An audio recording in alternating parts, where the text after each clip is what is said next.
Welcome to the Daily Drawdown, where AI buildouts, bond yields, and market risk collide. The market keeps cheering lower near-term rate fear and stronger earnings. Under that, the real story is a financing race: power, chips, debt supply, and who can still earn enough to justify the spend. The biggest practical theme is that the AI capex cycle is still in its early innings.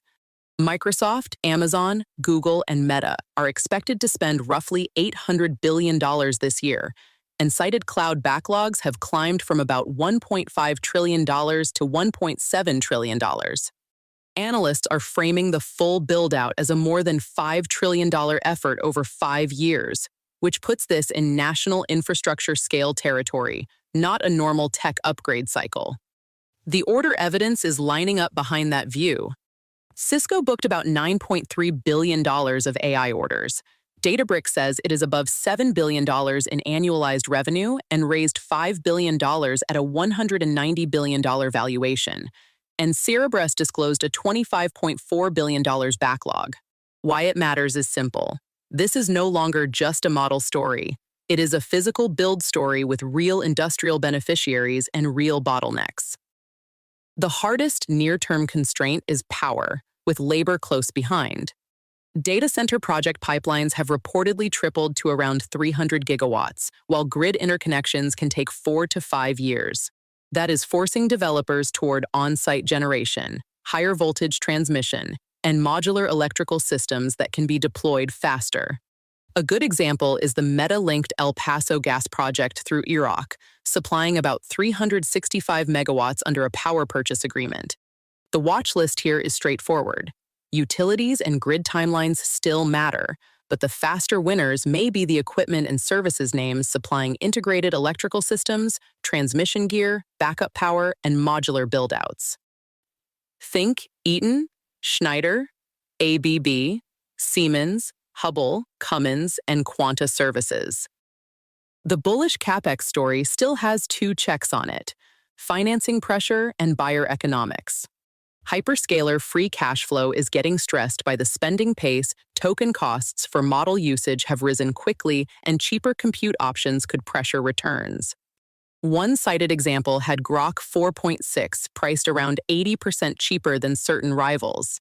If compute starts to commoditize faster than expected, the build-out does not necessarily stop, but the economics shift and some spending gets repriced, delayed, or redirected. Memory is where the AI enthusiasm and the old semiconductor cycle are colliding most directly. SK Hynix is planning an extraordinary investment program to expand memory production, with HBM5 at Yongin expected in February, while Micron has pointed to roughly $100 billion in bookings through the end of the decade. The bull case is that AI makes high-bandwidth memory more secular because the product is increasingly customized around specific GPU and AI workloads. The bear case is that memory still behaves like memory. Too much capex shows up later as oversupply, and the boom-bust cycle reasserts itself. That debate matters because semis are still a major market leadership group, but volatility is unusually high, and NVIDIA remains the main sentiment trigger for the whole complex. The macro pressure point is still the long end of the treasury market. A recent 30-year auction cleared near 5.21%, the highest in more than 25 years, and was described as weak, while the 10-year has been around 4.68%, and the 2-year near 4.14%. The reason this keeps coming back is fiscal supply. With roughly $900 billion in annual defense spending, about $1.3 trillion of annual interest expense, and deficits near $2 trillion, Treasury issuance stays heavy, and that puts upward pressure on yields. Near-term inflation prints have cooled enough to reduce fear of another immediate Fed hike, but the structural higher-for-longer case has not gone away. Deglobalization, labor constraints, energy frictions, and constant public and private demand for capital all point to a world where long-term rates stay above the last cycle's norms. What to watch next is demand at long-duration auctions and any sign of foreign buyers stepping back meaningfully, because that is where repricing risk can get fast.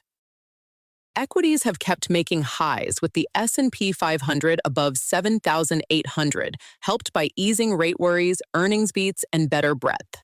Revenue growth and net margins have been strong, and technicians see the breakout above prior levels as supportive, with some upside targets extending toward 8,300. But this still is not a clean, broad-based melt-up.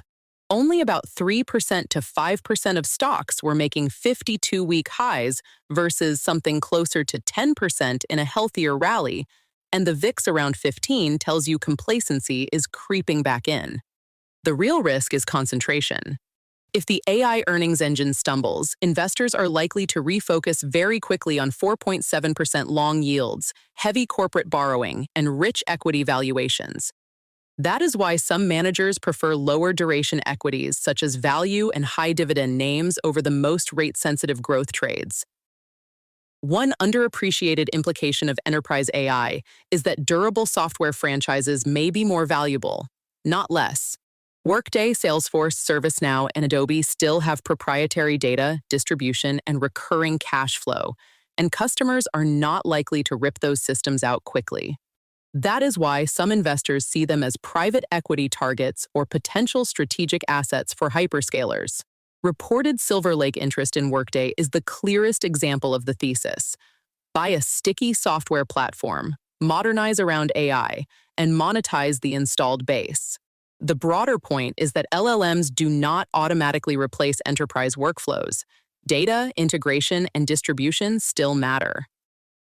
Outside tech, the strongest supply story is still in refined products. The tightness is not really crude. It is gasoline and other refined output, with U.S. gasoline averaging about 4.70 cents a gallon, the highest August level on record, excluding inflation.